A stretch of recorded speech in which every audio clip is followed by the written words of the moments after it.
Good evening, I'm Jeff Lyons. It is Sunday night here, 9 o'clock, time for the 14First Alert Weather Show at 9. We have, all kinds of weird weather coming our way this week. Some severe, of course, possible on Tuesday, so the alert day, but I'm calling this a triple threat alert day, and I'll get into that in a second. If you'd like to comment in, I'm watching the 14 News Facebook page comment section, so you can shout me out there in a little bit. Hazardous smoke levels are possible on Tuesday, actually tomorrow and Tuesday. And again, this will be one of those things that if the smoke plume gets down far enough, it'll cover most of the tri-state. Otherwise, we're looking mainly up in our northern counties for higher levels of pollution. And then the heat index expected to climb to around 110 on Tuesday, so probably a heat advisory for the first half of that day in addition to an air quality alert. And finally, we get some storms moving in during the afternoon and evening. Some of those may produce some damaging wind gusts. Here's a look at the last 24 hours of how that smoke has behaved. Again, the Canadian wildfires are up here in Ontario, and you can see that smoke plume coming down through Wisconsin, the UP of Michigan, and even into central Indiana, some higher concentrations this evening. Even this morning, I was actually in northern Indiana this morning, and we had smoke returning. We had actually air quality levels, I think it was over 400, so we were in the dangerous category. Don't go outside. I was right here at Lake Wawasee, and really, the smoke was down to the deck and you could smell it. So it won't be that bad here in the tri-state, but it will be noticeable. And again, it will come kind of in fits and starts. So you see the bottom edge here, the southern extent of that smoke plume down to about the Ohio River. That will begin to lift up. And then the second wave of smoke may push in here ahead of that cold front, believe it or not. Now, of course, the rain will counteract the smoke. It'll wash it out. So if we time it right, the smoke will not be an issue. But I am seeing some higher levels there moving in on Tuesday. So depending on where the rain actually develops and falls, we could have some pockets of smoke out there too. And if we get enough smoke down here, I think that air quality index would get back into the unhealthy for sensitive groups range. I was actually in the hazardous range. It's the purple. We don't even have that on our scale here, but in northern Indiana, Chicago, up that way, they had some of the worst air quality ever on record for that wildfire smoke. All right, so that's the smoke component, mainly Monday, Tuesday. Heat and humidity together will make the heat index get up to about 107 tomorrow, and then 111 possible for the maximum there on Tuesday. The rest of the week, we like snap our fingers and skip ahead a couple of months. It's going to be really nice out there. And finally, we have the severe weather threat, which is currently at a 2 on a scale of 5 across the entire tri-state. The models have not been able to really pick up on how I think this is going to play out, but we'll walk you through it anyway. Maybe here the updated version will have a little better clue. It does not. It has most of the storms to our east, but I think a line will fill in across the entire tri-state and sweep through, and that's when we would get our best chance for severe weather. It would be between, say, 3 in the afternoon and about 9 p.m. So a 6-hour window there where we would have storms pushing into unstable air and very warm air, of course, and humid. So there's the moisture component for flash flooding, and then we have the damaging wind component with storms lined up and moving ahead. Not a whole lot of shear showing up, so that's good. It doesn't look like a tornado threat per se. Can never really rule it out completely, a spin up or two in a line, but not like supercells or anything like that. We actually had some showers that came down across Illinois a little while ago here over the last 2 or 3 hours, and those are slowly working their way down to about Sturgis, between Morganfield and Sturgis there in Union County, and then out in southwestern Henderson County around, what would that be?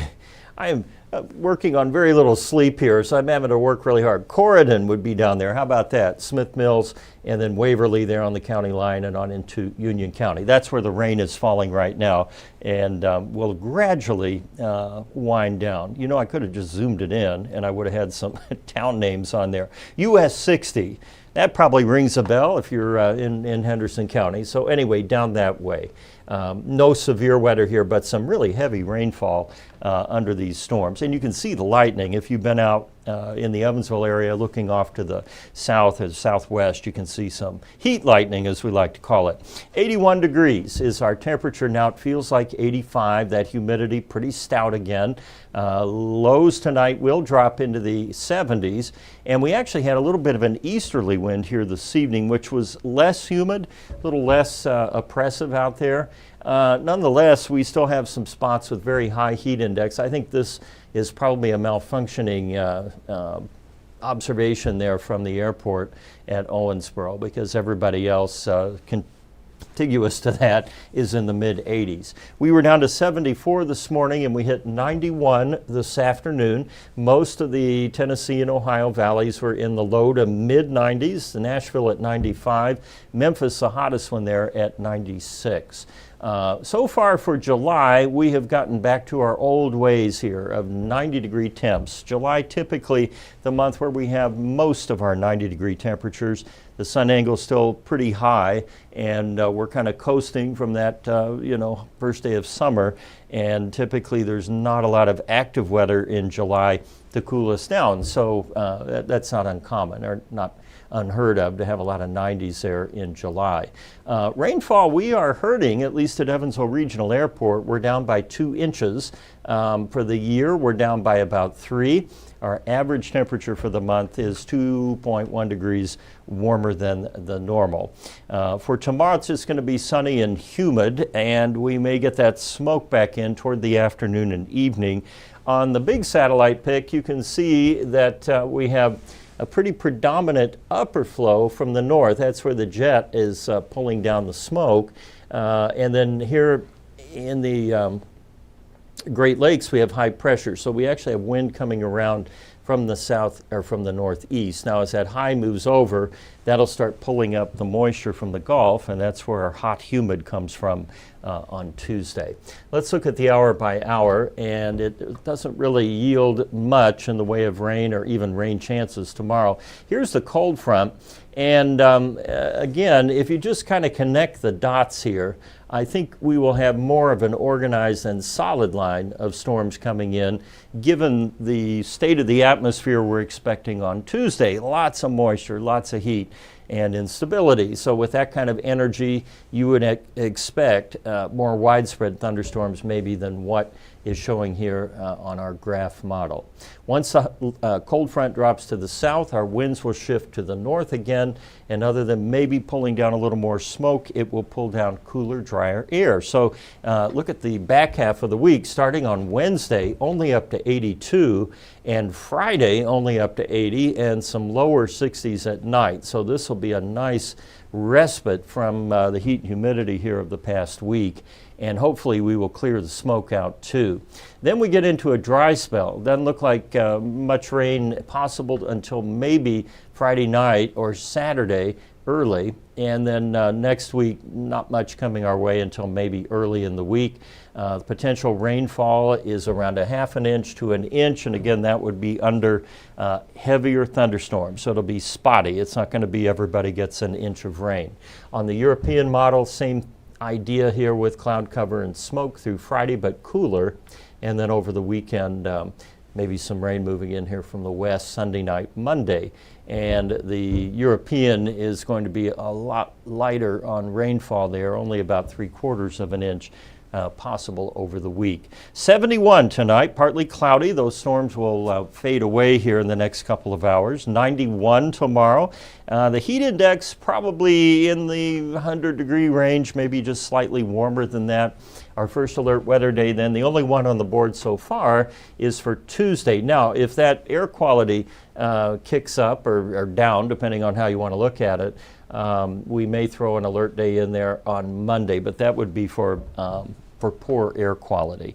And then nice and cool through the remainder of the week and very small chances of storms through the end of the month and the start of August. Still much warmer than normal for most of the tri-state and near normal rainfall, although we haven't seen normal rainfall this month so far.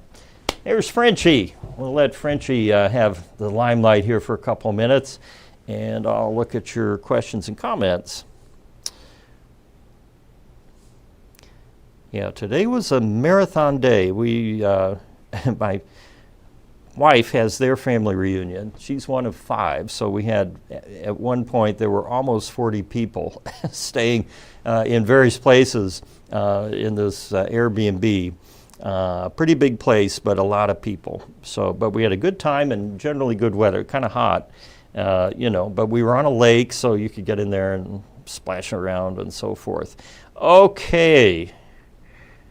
If you've ever been to Syracuse, Indiana, that's actually where we were. We were on Syracuse Lake, which drains into Lake Wawasee. Most people know Lake Wawasee. I think it's the largest natural lake in Indiana, if I'm not mistaken. Lake Monroe is the biggest man-made, but Wawasee is the biggest natural lake. Correct me if I'm wrong. I'm just spouting out facts here.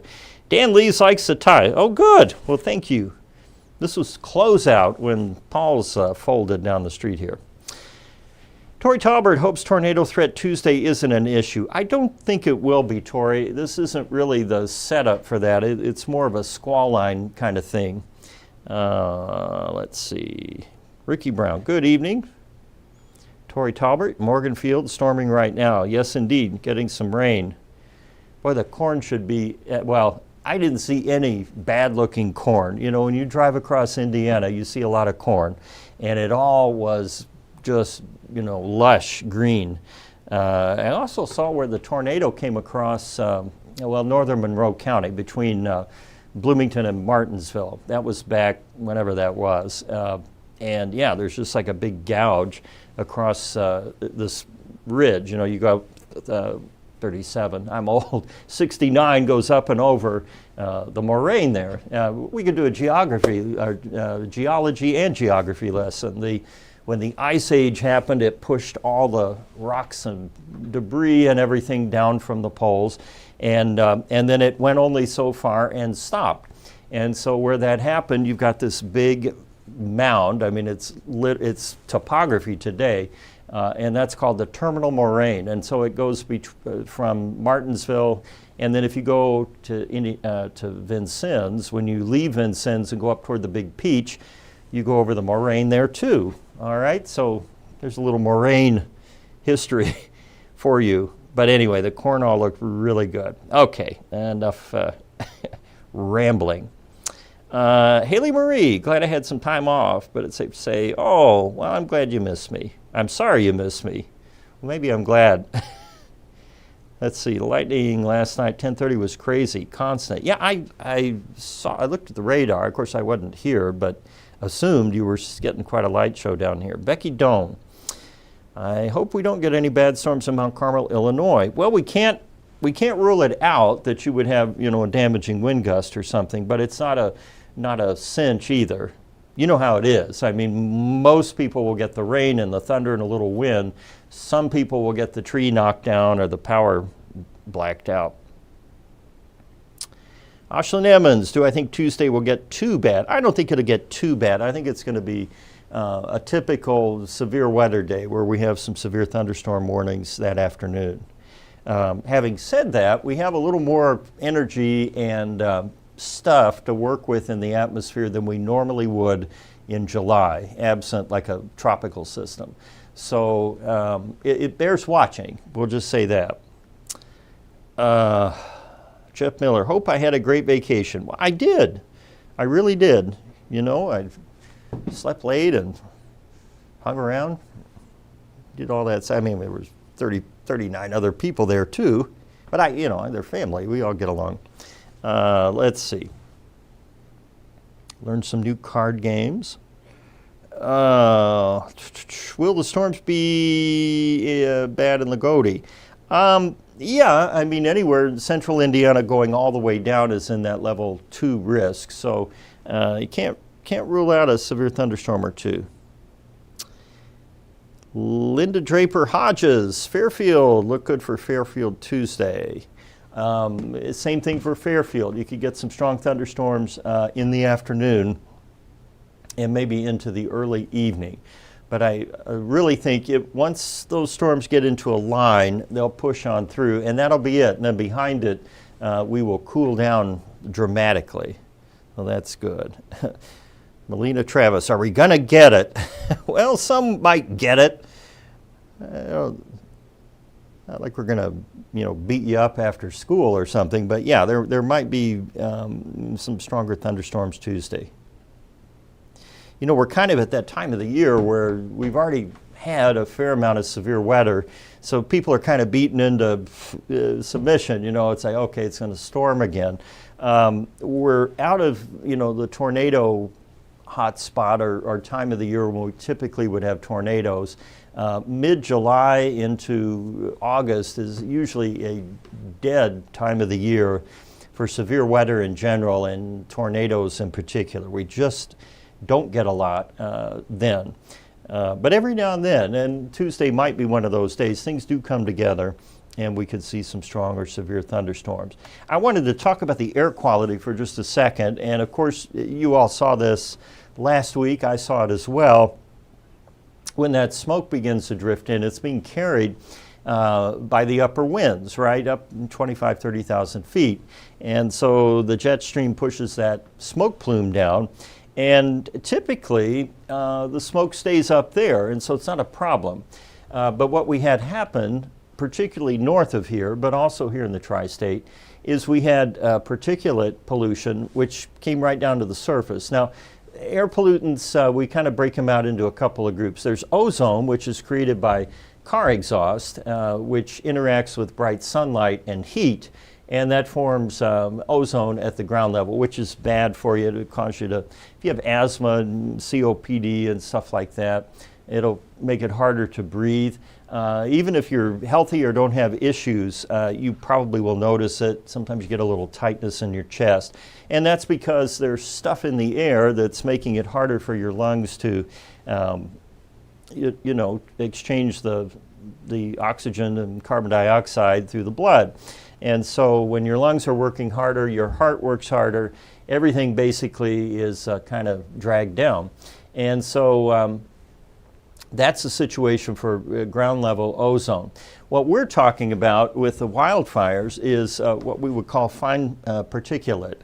And I guess I'm trying to think of something, I guess cigarette smoke would be typical of that, where the size of the particles in the air would be roughly the equivalent of the wildfire smoke. Wildfire smoke, the particulate would be a little larger. The larger the particulate, of course it's noticeable, your eyes water and everything, but the smaller the particulate, the deeper in your lungs it gets, and that's where you get into trouble with breathing and so forth. Your alveoli, now we're going to have an anatomy lesson here too, biology, but you have little sacs in your lungs. And so what happens there is as the blood, the heart pumps it through, and there's a membrane on those little air sacs where the carbon dioxide goes out and the oxygen is drawn in, and it crosses over that membrane. Well, if you have fine particulate, down to the size we're talking about, then it gets in there and either irritates your lungs or it makes it harder. Think of just, a dirty filter where it can't efficiently make the change. And so with more carbon dioxide in your system or carbon monoxide, it becomes harder for the heart to do its thing. Wildfires, the biggest culprit here in our part of the country, we have coal-fired power plants, not as many as we used to, but that can also cause those problems. So the best advice is, just to avoid it if you can. I actually saw people in northern Indiana that were wearing, remember during COVID, if you had an N95 mask, that kind of looks like a surgical mask, and if it fits tightly, you can wear one of those like to work out or work outside, and that will filter out a fair amount of the fine particulate. and hopefully make it easier for you to do your thing. Not much fun to wear a mask on a 95-degree day, but if it keeps that smoke from getting in, that's good. All right, let me run the questions here again. Gail, Leonard, when is the heat going to break? Wednesday. Yeah, 82 for the high. Remember 82? Not 1982. I remember 1982. I had a lot more hair in 1982, I can tell you that. Let's see. Bill Vowles just got on. What is the air quality in Owensboro for tomorrow and on? Tomorrow it looks like it's going to be moderate, which would be just below that unhealthy range. But as I said off the top, we could see the smoke levels increase during the afternoon and evening based on the smoke model that we looked at. So it's a little imprecise because you never know, for example, how intensely that fire is burning, where it is, and then how it's oriented to how the winds are coming down here. And you'll see that, I can show you the chart here again, that these plumes, they're kind of like thunderstorms in that they are very specific in the areas that get oriented with the winds, where you would then have that strong or higher concentration. It's kind of like would be like training thunderstorms. You know how you can get like 3 inches of rain and then either side of that there's no rain. And if you look up here, this is a 24-hour loop, so we're going to go back last night at this time. Here we are down here. This is the worst of the smoke, and watch how that curls around. Whoops, then that already went. Let's go back here. Oh, don't do this to me. Okay. Oh no, don't do that either. Okay. Let's go one more. There we go. Now you'll see that plume kind of evolve and move down. And notice too, as that wind shifted, some of the smoke went back up. But what's expected tomorrow is that the plume then will generate a little thicker smoke down our way by maybe late tomorrow night. Now, Owensboro, you may be far enough south, but if you live in like Vincennes, Lagodi, again, up here in the north, Fairfield was mentioned, your smoke could be a lot thicker than it is down here. And so it's very fickle in how it concentrates and flows through. And then our thinking is that even though we have a little higher concentration coming in here, which would be along I-64 there and then into Evansville Tuesday night, that the thunderstorm should get rid of it a little bit. Okay, but generally the air quality has been in this range and right at the lower end of the unhealthy range. Dakota Darty sent me a video. Did I get it? Yes, I did, I think. What was it? I saw a bunch of videos today when I got back. There was all kinds of stuff piled up in there. Paula Simmons, what about air quality in Muhlenberg County Tuesday? Well, again, I think Muhlenberg's going to be far enough south. I really would be more concerned about air quality in Indiana and Illinois, like White County and then going up. Okay, can the smoke affect the weather pattern? Yes, in a way it does. What the smoke does is it filters the sunlight so it doesn't get as hot. And so you could set up a thermal gradient, right? So let's say the smoke plume was here. It gets really hot down here, not as hot here, and right along that edge where it's not so hot and very hot, you will get what we call a thermal boundary. And that can be the focus sometimes of thunderstorms or showers and things like that. Mainly though, it affects temperature. Same with volcanic ash, and actually you're talking about the same hazards. Now volcanic ash, the particulate size would be bigger, but it can be transported in the atmosphere as well, and it can block out the sun and cause cooling, regionalized cooling.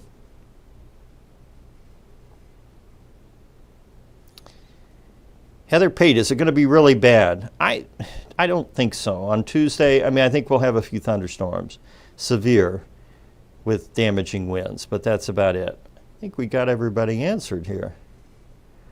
I don't see any other ones. Okay, so that's all I have for you now. Let's see. Housekeeping. Well, we're back to somewhat of a normal schedule. We still don't have a fourth meteorologist hired, but this week, pretty much all of us will be on when you would expect to see us. I'm the exception here on Sunday. Of course, you saw Byron last night, but now tomorrow, all the way through the end of the week, I think we're all, as Byron likes to say, we're staying in our lanes. I'll be in the evening, he'll be in the morning, Arden will be right in the middle. Okay, and we will have you covered, of course, for the severe on Tuesday. Byron will have a little better insight on the smoke situation in the morning.